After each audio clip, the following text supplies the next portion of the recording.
nama Tuhan, puji nama Tuhan. Hari ini kita boleh sama-sama berkumpul, menyatukan hati kita untuk memuji nama Tuhan.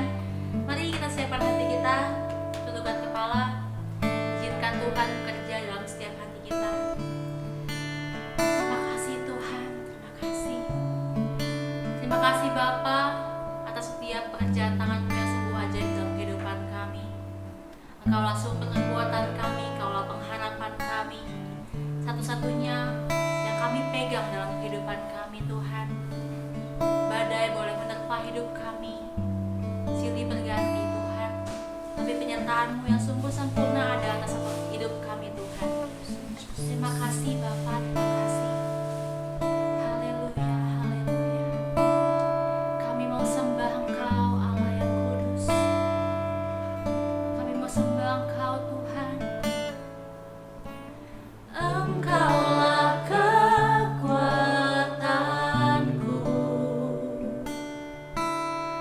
tempat perlindunganku saat badai menerpa. Aku tak akan goyah. Engkaulah kekuatanku, Engkaulah kekuatanku.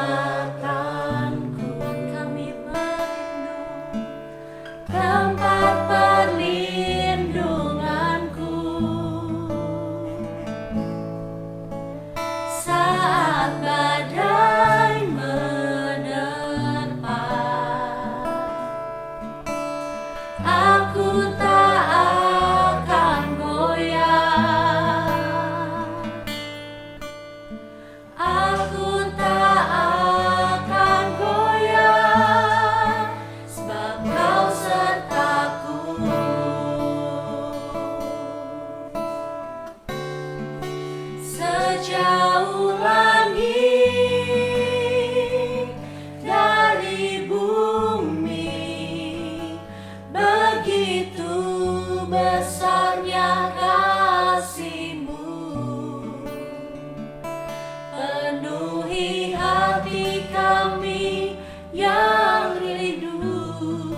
dari bumi. Begitu besarnya kasih-Mu, Kaulah Tuhan, kekuatanku, sukacitaku. Lebih lagi, sejauh langit dari bumi. Begitu besarnya kasih-Mu, penuhi hati kami yang hidup menyembah-Mu. Yesus, sejauh langit dari bumi. Begitu besarnya kasih-Mu, Kaulah Tuhan, kekuatanku, sukacitaku.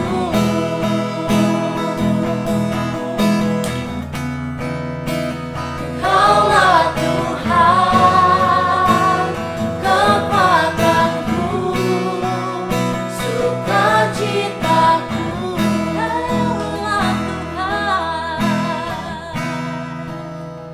Kaulah Tuhan, kekuatanku, sukacitaku.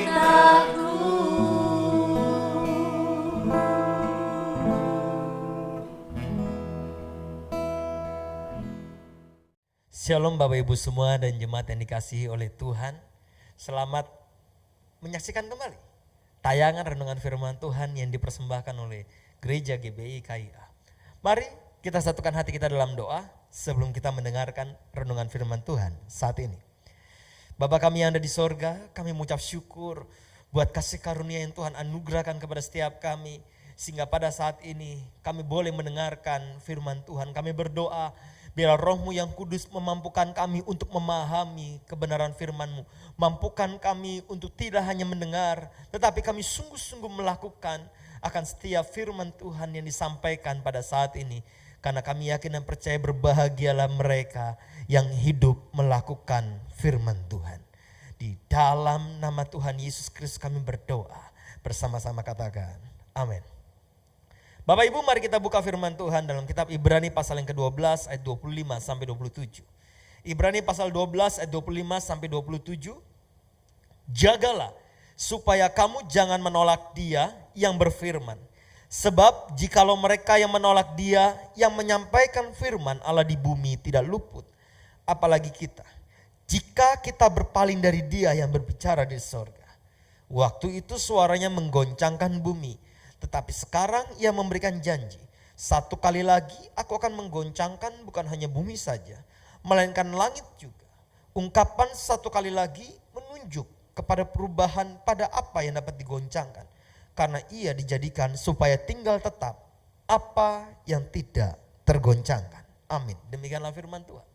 Bapak Ibu semua dikasih Tuhan, kita sama-sama tahu keadaan yang sedang kita alami bukanlah keadaan yang mudah, bahkan banyak orang-orang yang tidak menyangka tahun ini benar-benar akan menjadi tahun yang di luar ekspektasi.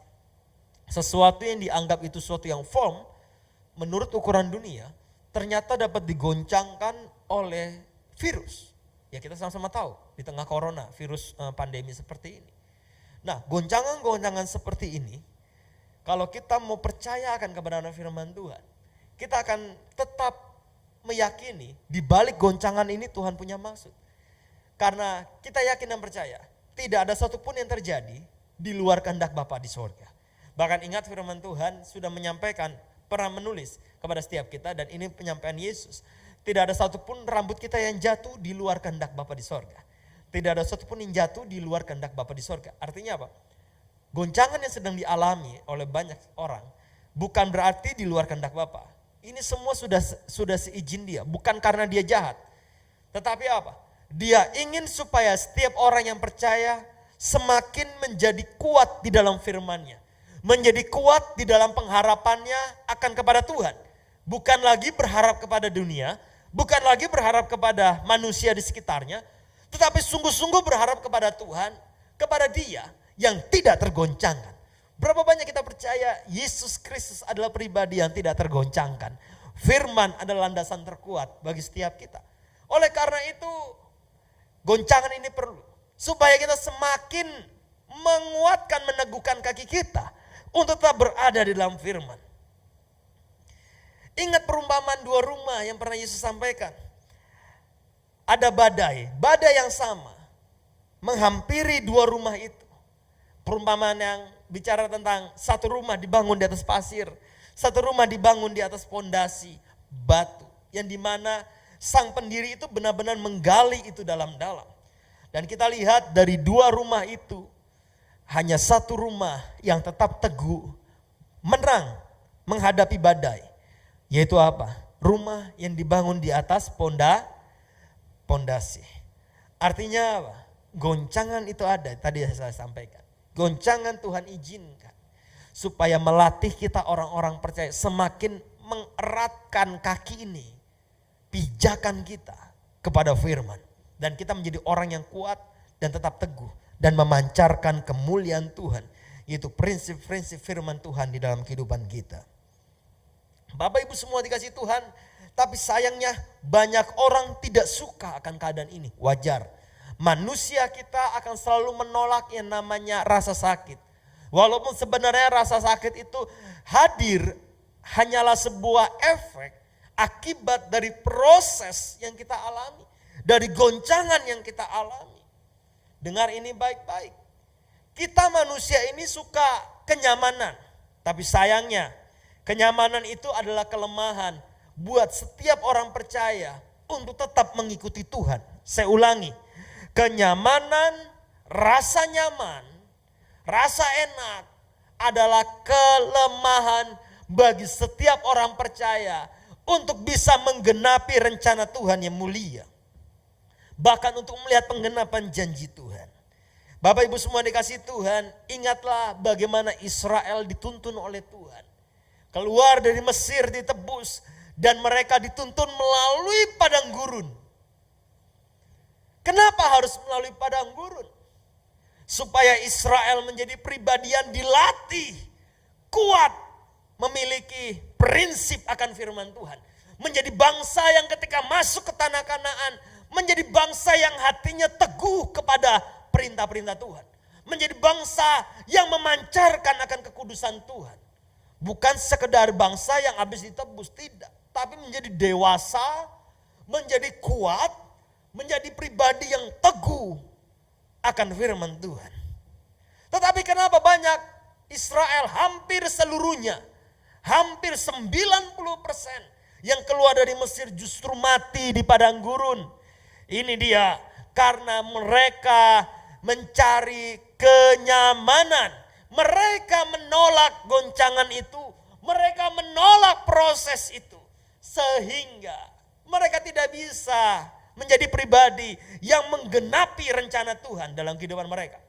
Mereka justru mati di padang gurun. Saya berdoa, biarlah kita semua ketika mendengarkan renungan firman Tuhan, dalam goncangan keadaan seperti saat ini, kita keluar sebagai pemenang. Bukan untuk memuliakan diri kita semata. Bukan untuk memuliakan diri kita. Tetapi tampil menjadi pribadi yang memuliakan Tuhan. Dan menyatakan kepada dunia, firman Tuhan adalah landasan yang teguh. Tuhan adalah kota benteng yang kuat. Dan tidak ada yang lain selain Dia, pribadi yang tidak tergoncangkan. Nah, kalau kita mau menjadi pribadi yang memuliakan Tuhan di tengah-tengah goncangan seperti ini, dan kita akhirnya bisa melewati ini semua dengan kemuliaan Tuhan. Ada 3 hal yang harus kita pahami dalam renungan saat ini untuk tetap kuat dan tetap melangkah. Yang pertama, fokuslah pada kerinduanmu. Kerinduan apa? Passionmu untuk memuliakan Tuhan. Saya yakin dan percaya, setiap kita kalau ditanya, berapa banyak di antara kita yang punya kerinduan memuliakan Tuhan? Pasti kita mengangkat tangan, bukan? Ya, aku mau memuliakan Tuhan. Saya berdoa Biarlah ketika kita mengangkat tangan untuk memuliakan Tuhan, bukan sekedar ucapan, tetapi benar-benar menjadi kerinduan yang memang ingin memuliakan Tuhan. Ibrani pasal 12 ayat pertama sampai kedua. Ibrani pasal 12 ayat pertama sampai kedua. Karena kita mempunyai banyak saksi bagaikan awan yang mengelilingi kita. Marilah kita menanggalkan semua beban dan dosa yang begitu merintangi kita. Dan berlomba dengan tekun dalam perlombaan yang diwajibkan bagi kita. Marilah kita melakukannya dengan mata yang tertuju kepada Yesus yang memimpin kita dalam iman. Dan yang membawa iman kita itu kepada kesempurnaan, yang dengan mengabaikan kehinaan tekun memikul salib ganti sukacita yang disediakan bagi dia yang sekarang duduk di sebelah kanan tahta Allah. Bapak Ibu semua dikasih Tuhan, tetaplah fokus pada kerinduanmu untuk menjadi pribadi yang memuliakan Tuhan. Tetaplah fokus pada kerinduanmu untuk menjadi pribadi yang aku mau berbuah bagi nama Tuhan. Aku mau menghasilkan buah-buah kesabaran, buah kasih, adanya buah damai sejahtera. Biarlah kerinduan ini kita fokus. Mata kita tertuju kepada Yesus. Siapakah Yesus? Dia Tuhan yang fokus kepada kerinduannya untuk menggenapi kehendak Bapa. Lihat di sini. Kenapa kita baca di ayat Ibrani ini bicara tentang poin fokus kepada kerinduan? Karena Kristus adalah pribadi yang benar-benar fokus kepada kerinduannya untuk menggenapi kehendak Bapa. Sampai-sampai begitu fokusnya dia rela menanggalkan harga dirinya, dia rela memikul salib sekalipun ditolak oleh banyak orang, tidak didukung. Ini loh orang yang fokus kepada kerinduan untuk taat kepada Tuhan. Saya mau katakan di tengah goncangan, fokuslah kepada kerinduan untuk memuliakan Tuhan lewat ketaatan kita, keteguhan kita, sekalipun resikonya besar. Saya ulangi, sekalipun resikonya besar. Karena bicara kerinduan, kerinduan itu bukanlah sekedar perasaan. Kerinduan itu adalah komitmen. Kerinduan itu adalah kesetiaan. Saya mau katakan begini, biarlah kerinduan kita bukan sekedar perasaan, bukan sekedar pencitraan di dalam gereja. Tetapi kerinduan kita untuk menghasilkan buah dan memuliakan Tuhan. Biarlah itu menjadi komitmen kita selama kita hidup. Jadi goncangan apapun yang sedang kita alami, jangan sampai itu menghilangkan kerinduan kita itu. Tapi tetaplah fokus, aku ingin jadi pribadi yang memuliakan Tuhan. Aku ingin jadi pribadi yang menggenapi kehendak Tuhan walaupun resikonya besar. Jangan merindukan masa lalu kamu. Jangan enak ya kayak dulu walaupun sebelum saya tahu akan firman. Jangan mundur, tetapi fokuslah. Tetaplah jadi fokus untuk menjadi suami yang mengasihi Tuhan dan istrinya. Jadilah istri yang takut akan Tuhan dan menghormati suami. Tetaplah fokus untuk menjadi anak-anak yang menghormati orang tua. Tetaplah fokus kalau engkau punya kerinduan mengalami pemulihan dengan orang tuamu atau orang tua dengan anak-anak, fokuslah itu untuk tetap melangkah di dalam firman. Yang kedua, ketika terjadi goncangan, supaya kita ini tetap kuat, hal yang kedua adalah benahi pikiran kita. Sekali lagi saya ulangi, benahi pikiran kita dengan firman Tuhan. Kekhawatiran akan mulai menyerang kepada setiap orang yang ketika hidup sungguh-sungguh di dalam Tuhan, tetapi mereka mengalami masalah. Maka kekhawatiran itu pasti menyerang kepada kebanyakan orang. Itu sudah pasti. Nah, saya infokan sekali lagi Bapak Ibu semua dikasih Tuhan. Saya ingatkan, ketika kita sungguh-sungguh di dalam Tuhan, bukan berarti masalah itu berkurang. Justru akan banyak masalah menanti. Tapi ketika masalah itu menanti, sekali-kali jangan kita khawatir. Benahi pikiran kita. Jangan kita menjadi khawatir. Buka firman Tuhan, Filipi pasal keempat ayat 6 sampai ke 8. Filipi pasal keempat ayat 6 sampai ke 8. Janganlah hendaknya kamu khawatir tentang apapun juga. Perhatikan ini. Janganlah hendaknya kamu khawatir. Jangan kekhawatiran itu akhirnya menguasai hati kamu. Tentang apapun juga, tetapi nyatakanlah dalam segala hal keinginanmu kepada Allah dalam doa dan permohonan dengan ucapan syukur, damai sejahtera Allah yang melampaui segala akal akan memelihara hati dan pikiranmu dalam Kristus Yesus. Jadi akhirnya saudara-saudara, semua yang benar, semua yang mulia, semua yang adil, semua yang suci, semua yang manis, semua yang sedap didengar, semua yang disebut kebajikan dan patut dipuji, pikirkanlah semua itu. Jadi Bapak Ibu, firman Tuhan apa yang kita baca dalam kitab Filipi ini mengingatkan kita benahi pikiran kita. Maksudnya bukan untuk berpikir positif, tetapi benahi pikiran kita akan janji-janji Tuhan, akan firman Tuhan. Jangan sampai kekhawatiran akan masa depan itu menguasai pikiran kita. Tapi renungkanlah akan janji Tuhan dalam kitab Yeremia pasal 29 ayat 11 yang tertulis, rancanganku padamu adalah rancangan damai sejahtera dan bukan kecelakaan. Bapak Ibu semua yang dikasih Tuhan, orang Israel banyak yang mati di padang gurun karena mereka mulai khawatir akan masa depannya. Malah mereka mulai berpikir, aku malah mati gara-gara taat kepada Tuhan. Bukankah itu yang sering dipikirkan oleh orang? Ketika dia mulai hidup jujur dalam bisnisnya. Karena dia tahu sebagai anak Tuhan tidak boleh ada penipuan. Nggak boleh nipu. Tapi dia mulai khawatir, wah nanti saya mulai rugi nih. Wah pajaknya terlalu besar yang harus saya bayar. Karena saya terlalu banyak nipu. Bapak Ibu semua dikasih Tuhan, kalau engkau tahu bisnismu sudah salah, jangan teruskan. Lalu ketika engkau tidak mau teruskan, mulai khawatir, saya mau katakan fokus kepada janji Tuhan. Ingatlah akan kisah Yusuf ketika dia memutuskan untuk taat kepada bapaknya, untuk datang dan memperhatikan kakak-kakaknya. Dia tahu saudara-saudaranya tidak senang. Dia tahu dia berhadapan dengan kemungkinan dia akan dibuang, akan mengalami hal yang buruk karena dia tetap taat. Tetapi Yusuf tetap taat dan dia dibuang ke dalam sumur. Tetapi itu tidak menggentarkan hatinya untuk menjadi pribadi yang tetap teguh di tengah proses. Yusuf sekali lagi ketika dia jadi budak, dijadikan budak, dia digoda oleh Potifar, istri Potifar. Dia memilih untuk tetap teguh sungguh-sungguh dalam Tuhan. Walaupun resikonya dia dibuang ke penjara. Dari budak, tapi budak yang masuk ke penjara semakin rendah hidupnya. Tapi dia tidak khawatir. Lihat baik-baik Bapak Ibu. Selama kita tidak khawatir, kita akan tetap terus berada dalam jalan Tuhan. Dan saya yakin dan percaya, ketika kita berada dalam jalannya Tuhan, sekalipun berat kenyataan yang ada, penyertaan Tuhan tidak pernah pergi dalam kehidupan kita. Penyertaan Tuhan akan selalu ada. Asalkan kita tidak membiarkan kekhawatiran itu menguasai pikiran kita. Teladanilah juga akan Yosua dan Kaleb. Yang dia tidak menjadi khawatir tentang bangsa yang dia hadapi. Yang tidak bersungut-sungut ketika kelaparan dan kehausan melanda.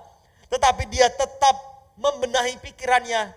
Dan yang terlihat dari perkataannya, yaitu apa? Perkataannya, Tuhan yang sudah mimpin kita sampai sejauh ini, pasti Tuhan akan memampukan kita masuk kepada tanah perjanjian. Bapak Ibu semua dikasihi Tuhan, keyakinan-keyakinan seperti ini saya mau katakan hanya akan bisa didapatkan kalau yang kita renungkan adalah janji Tuhan, bukan kesulitan kita. Jadi yang kedua, benahi pikiran kita dengan janji Tuhan. Benahi pikiran kita dengan kasih setia Tuhan. Dan yang ketiga, kalau kita mau tetap menjadi kuat, terus kuat dan tetap melangkah. Dan pada akhirnya kita mendapati rancangan Tuhan itu indah bagi setiap kita. Dan mengalami penyertaan Tuhan yang begitu sempurna. Yang ketiga, hiduplah di dalam hadiratnya. Yang ketiga, hiduplah dalam hadirat. Maksudnya apa? Jangan kendor bangun mesbah. Tetaplah bangun mesbah, hadirkan hadirat Tuhan dalam kehidupanmu. Artinya kita ini tetap terus menanti-nantikan Tuhan. Belajarlah daripada Kristus yang dalam rupa manusia tidak ada henti-hentinya dia berdoa dan bersekutu dengan Bapaknya. Ini perlu kita lakukan sesibuk apapun kita. Jangan sampai hadirat Tuhan tidak ada dalam kehidupan kita. Lalu Anda bilang, loh bukannya hadirat Tuhan ada di mana-mana? Saya mau katakan, ingat baik-baik, kita ini diciptakan sebagai pribadi yang punya kehendak bebas. Bahkan Anda bisa memilih mau ada dalam hadirat Tuhan atau tidak. Itu pilihan kita. Kita bisa berada di luar hadirat Tuhan dengan menyibukkan diri kita dengan kegiatan-kegiatan kita. Artinya apa? Kegiatan yang bukan doa, bukan membangun mesbah. Kita bisa. Sehingga tanpa kita sadari, kita ini berada di luar hadirat Tuhan. Bukankah firman Tuhan menulis Allah bertahta di atas pujian. Allah hadir dalam persekutuan orang-orang percaya. Nah, Bapak Ibu semua dikasih Tuhan, hiduplah dalam hadiratnya. Tetaplah tekun dalam doa, bahkan dalam goncangan sekalipun. Yesaya 40 ayat 30 sampai 31. Yesaya 40 ayat 30 sampai 31. Orang-orang muda menjadi lelah dan lesu, dan teruna-teruna jatuh tersandung. Ini bicara tentang kekuatan manusia mulai, karena anak muda dan teruna-teruna itu merupakan simbol kekuatan. Ketika kekuatan mulai berantakan, mulai jatuh satu persatu, kekuatan dunia. Tetapi orang-orang yang menanti-nantikan Tuhan mendapat kekuatan baru. Mereka seumpama Raja Wali yang naik terbang dengan kekuatan sayapnya. Mereka berlari dan tidak menjadi lesu. Mereka berjalan dan tidak menjadi lelah. Bapak Ibu semua dikasih Tuhan, ketika mengingat poin ini, saya teringat akan satu pribadi yang luar biasa. Begitu kuatnya tetap melangkah di dalam goncangan kehidupannya. Yaitu apa? Yaitu siapa? Yesus. Yesus begitu kuat dan teguh. Bahkan ketika dia ditinggalkan, dia pernah loh ditinggalkan oleh sebagian besar murid-muridnya. Sehingga yang tersisa cuma 12 muridnya dan dia sendiri. Tetapi hatinya tidak tergoncangkan untuk tetap memberitakan kebenaran firman Tuhan. Bahkan sekalipun orang-orang mulai mencap dia sebagai sesuatu yang jahat, Yesus tidak tergoncangkan. Kenapa? Karena dia tekun berdoa.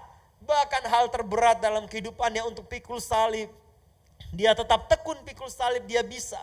Sekali lagi karena apa? Karena apa? Saya mau sampaikan. Karena dia datang di Taman Getsemani. Dia datang dalam hadirat Bapaknya. Dia berdoa. Ingat nasihat firman Tuhan dalam kitab Matius, yaitu apa? Janganlah kamu tidak berdoa. Berdoalah dan berjaga-jagalah supaya kamu jangan jatuh ke dalam pencobaan. Sangat penting untuk hidup dalam hadirat Tuhan. Supaya kita tidak jatuh dalam pencobaan. Supaya kita tidak mengandalkan kekuatan kita. Kalau memang betul Anda dan saya adalah pribadi yang mengandalkan Tuhan, sudahkah Anda berdoa? Sudahkah Anda masuk dalam hadiratnya? Masihkah Anda merendahkan diri di bawah kaki Tuhan dalam doa, pujian dan penyembahan dan pembacaan firman? Masihkah Anda lakukan itu? Sungguhkah Anda adalah orang yang mengandalkan kekuatan Tuhan? Kalau Anda mau mengandalkan kekuatan Tuhan, lakukan itu. Hiduplah dalam hadiratnya. Maka saya yakin dan percaya, kita akan keluar sebagai pemenang. Kita akan tetap kuat. Jadi renungan kita pada saat ini yang judulnya adalah tetap kuat, tetap melangkah. Ini semua akan kita mengalami kekuatan Tuhan. Kalau kita melakukan 3 hal ini, 3 prinsip ini. Yang pertama apa? Tetaplah fokus kepada kerinduanmu untuk memuliakan Tuhan. Fokuslah kepada passionmu. Passion untuk menjadi pribadi yang takut akan Tuhan. Sesungguhnya harusnya itu kerinduan bagi setiap kita. Bukan passion jadi kaya raya, bukan. Tapi memiliki passion untuk menjadi pribadi yang aku mau menjadi pribadi yang takut akan Tuhan. Sehingga setiap orang yang melihatnya boleh berkata, ini adalah hamba Tuhan. Ini adalah anak Tuhan. Fokus kepada passionmu itu. Fokus pada passion itu. Yang kedua, benahi pikiran. Make up your mind. Benahi pikiranmu. Jangan kekhawatiran. Tetapi renungkan akan janji-janji Tuhan. Renungkan akan kasih setia Tuhan. Dan yang ketiga, hiduplah dalam hadiratnya. Living in His presence. Yaitu apa? Tetaplah doa. Tetaplah tekun nantikan Tuhan. Jangan tinggalkan doa. Jangan tinggalkan pembacaan firman. Jangan tinggalkan perenungan firman seperti saat ini. Sehingga kita tetap terus diingatkan Tuhan. Dan pada akhirnya yang kita andalkan adalah kekuatan Tuhan. Ingat ayat tadi di kitab Yesaya. Orang yang menanti-nantikan Tuhan justru akan mengalami kekuatan Tuhan. Sehingga mereka melangkah bukan dengan kekuatannya sendiri. Tapi dengan kekuatan Tuhan. 3 hal ini dilakukan menjadi prinsip bagi setiap kita. Yakin dan percaya. Tidak ada satupun yang dapat menggoncangkan kita. Karena kita berada teguh di dalam kebenaran janji Tuhan. Amin. Mari kita berdoa. Kami mengucap syukur kepada Tuhan. Di masa-masa yang tidak mudah seperti ini, kami boleh mendengarkan akan firman Tuhan. Dan kami boleh diingatkan kembali bahwa sesungguhnya goncangan itu terjadi karena Tuhan punya maksud, bukan Tuhan jahat. Tapi Tuhan mau melatih kami untuk menjadi pribadi yang benar-benar teguh, memuliakan firman Tuhan dan menyatakan kepada dunia bahwa yang tidak tergoncangkan dalam kehidupan ini adalah firman Tuhan. Dan biarlah kami menjadi pribadi yang fokus kepada kerinduan kami untuk menjadi pribadi yang takut akan Tuhan apapun resikonya. Yang kedua, mampukan kami ya Tuhan untuk kami membenahi pikiran kami sehingga yang kami renungkan bukan tentang kesusahan kami, tapi tentang kasih setia Tuhan. Dan kami hidup dalam hadirat Tuhan. Biarlah kami tidak meninggalkan persekutuan kami dengan Tuhan. Biarlah kami tetap tekun merendahkan diri di bawah tangan Tuhan yang kuat. Sebab kami yakin dan percaya pada tiba waktunya tangan Tuhan akan mengangkat kami. Kami hidup dalam kekuatan Tuhan. Berkati umat-Mu, berkati setiap orang yang telah mendengarkan kebenaran firman Tuhan ini. Di dalam nama Tuhan Yesus kami berdoa. Haleluya. Amin. Mari kita akhiri. Bapak Ibu semua dikasih Tuhan. Perenungan pada saat ini sudah selesai. Mari kita buka kedua tangan kita. Kita terima berkat daripada Allah Bapa. Di dalam cinta kasihnya Tuhan kita Yesus Kristus. Dan persekutuan yang manis dengan Allah Roh Kudus. Menguatkan kita. Menuntun kita, menghibur kita. Lewati setiap goncangan. Lewati setiap tantangan. Dan keluar sebagai pemenang. Mulai hari ini sampai selama-lamanya. Sampai kita berjumpa dengan Dia di awan-awan yang permai. Kita yang percaya sama-sama berkata.